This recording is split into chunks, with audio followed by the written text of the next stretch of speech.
So ayun mga ka-eco, no, magpapalit na tayo ng manual transmission, no, fluid ng ating EcoSport 2014 model, no. So since nabili siya, ngayon pa lang mapapalitan. So yung bilog na yan na nakikita nyo, diyan natin mamaya ililipat, ilalagay yung bagong fluid natin. Though pwede rin naman sa ilalim, pero dyan lang sa ibaba para mas madali. So pag drain yan, sa ilalim natin tatanggalin.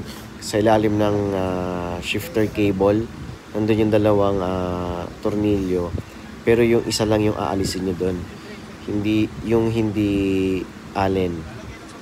Okay, so dalawa kasi ni allen, ayan o, yung hindi allen ang aalisin nyo para mag-drain. Okay, so ayan, very simple lang, napakadali lang, oh. Yan yung nasa itsura sa ilalim. Tapos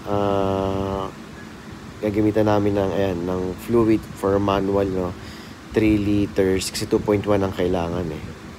So ayan, itsura niya, oh, yung bago, ang linis, parang mantika, no. So imbudo lang tsaka hose. Though pwede rin sa ilalim mag-refill, pero ang hirap eh. So ayan, ayan itsura, so, parang tsokolate na, no, after ilang years, no. So salamat, sana nakatulong sa inyo.